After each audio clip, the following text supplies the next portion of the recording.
Samantha. No. Hello, Samantha and Sydney's, and welcome to LJH Productions. This is going to be a spoiler review on Scream 6. Got those numbers in there? Okay. So, man, do I have a lot to say about this film. Scream 5 did such a good job of introducing new characters and kind of finally closing Sydney's story and introducing Samantha, which is the daughter of Billy Loomis. In the last film we discovered that. But Scream 6 takes Samantha and Tara Carpenter to New York, and it brings back one of my favorite characters from all the franchises, Kirby, which is dear to my heart because Scream 4 is my personal favorite film. But the thing about this one was it wasn't as predictable as I thought it would be. It had a great story to it. You understood like the killer's motive, like it wasn't the typical we're copying a serial killer motive because, you know, we were inspired by the Stab franchises and blah blah blah blah blah. What I liked about this one was how far they were willing to go. And they weren't afraid to push boundaries in this one at all. There was times in this movie where you looked at the characters that you've grown to love from 5 and said, wow, I would really buy if Sam herself is the killer. Or I would even buy if Tara was the killer. Or even Randy's kids. You know, you're looking at them like, yeah, they have something to gain here. And then they went and introduced Kirby, and I was like, alright. Now, Kirby in Scream 4 was left for dead.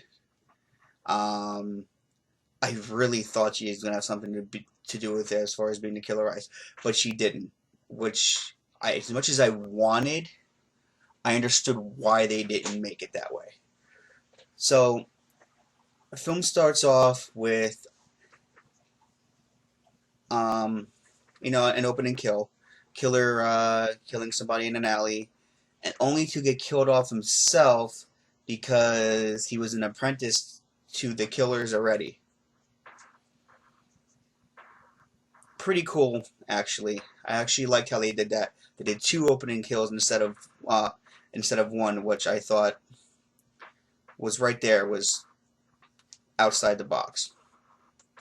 Then we see that Sam Carpenter is in therapy, and she's still trying to cope with stuff, and she's on new medication, so she stops seeing her murderous father in her head, only to see him in like once or twice throughout in the film.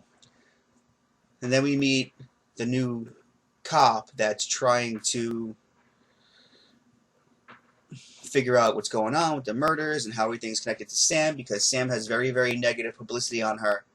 And, you know, everybody thinks that she planted everything from the last movie and that she's the killer, and she just plotted everything and made it all about herself to be innocent. Then we meet her roommate. Forgot her name. Bear with me on that. And we're going through her, and we meet her roommate, and she's talking to her, and then she discovers that Tara went to a frat party, and, you know, Sam's being very protective of Tara right now, and Randy's kids are at the frat party as well, and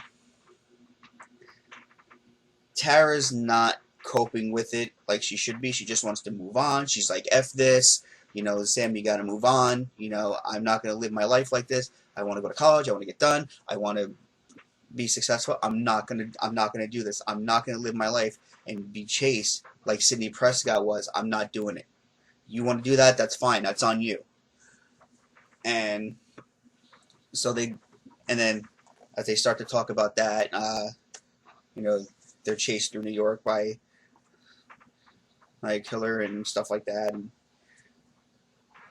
so through the entire film, they're going through everything, and they're talking about who could be this, who could be that. You know, Randy's daughter is going through the whole process and how it's no longer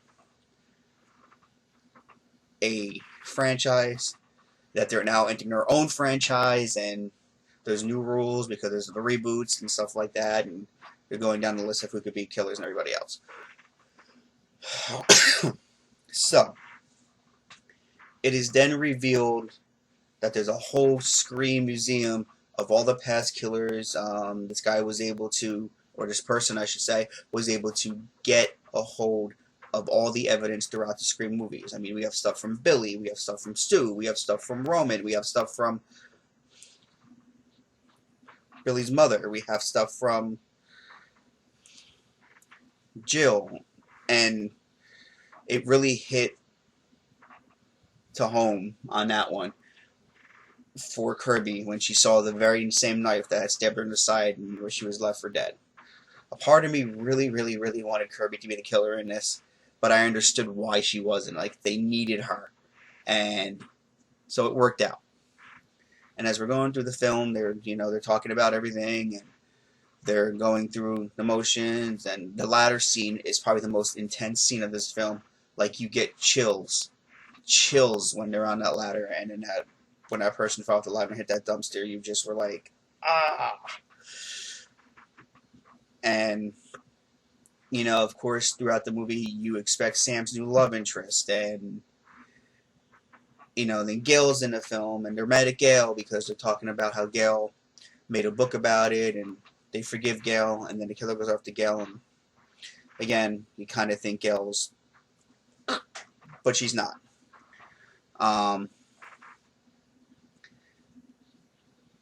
And as we're going through this, we eventually enter Act 3, which ends up in the place at the Scream Museum where the killer had everything, like I just mentioned before, throughout all the films. And it is revealed that the cop helping them is one of the killers, along with the new roommate that Sam was close to, and then another character that you've seen throughout the entire film that they thought was friends. They turn out to be the sister, the brother, and the father of Richie from Scream 5. And how they wanted to blame Sam, and how just to get revenge of Richie, which was a different take than Scream usually does. Every Scream had a motive. They're copying this killer, or they're copying this killer, or this killer inspired them, or this. This one was strictly about revenge, and I like how it was 3 and not just 2 or 1. And Kirby actually makes a comment about that as they're going through, like, they're looking at a picture on a poster in the middle of the movie, and Kirby actually gives credit to Roman and says, yeah, he was the only one that had the balls to do this singly, and yet could have been the most successful. Go figure. And Sidney Prescott is mentioned, but, she's not in this one.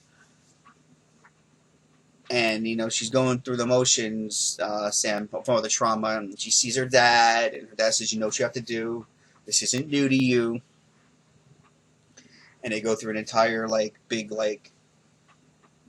probably one of the most intense Act 3s about all the Scream films. And they're going through the motions, and, Sam, Tara, Randy's kids, and then it is mentioned that Gail survives, and then the final scare is Kirby pushing a TV onto one of the killer's heads, which I thought was a good Easter egg back to the first Scream.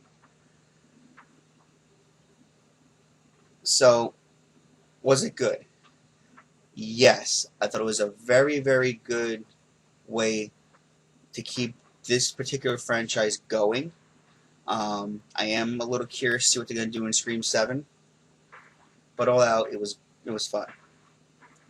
Now to give you the rating point of view, so that you guys can see what my opinions are. 1, comedy-wise, I'm going to give it a 7. Yes, there's a lot of throwaway lines. There's Randy's son does a joke in there about how they're the Core 4 or something like that, and they're like, no, that won't stick. Like, stop. and they're all making fun of him for it. And of course, Ghostface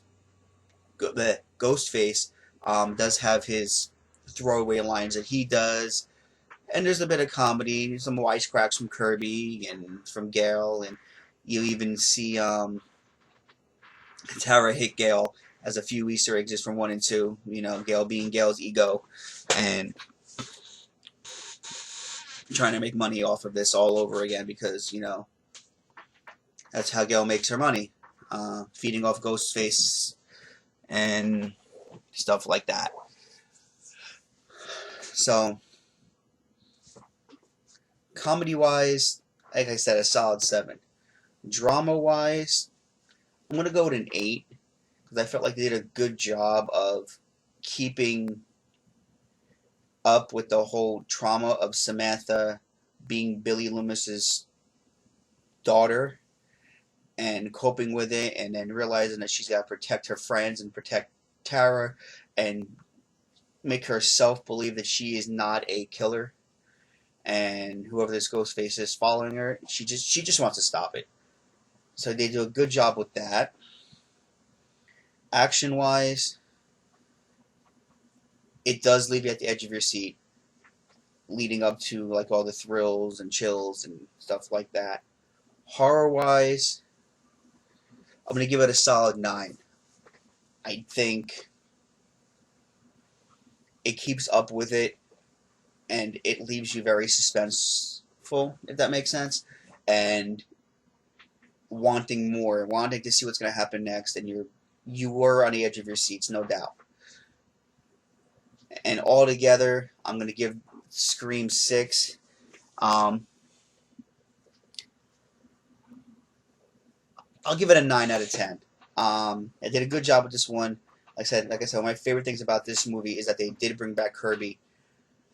I do think Scream 5 was a little better, but I did like that there were three killers in this one, and I did like that it wasn't the typical motive, we're copying the serial killer that already exists and stuff like that. This one was about another revenge one, like from Scream 2.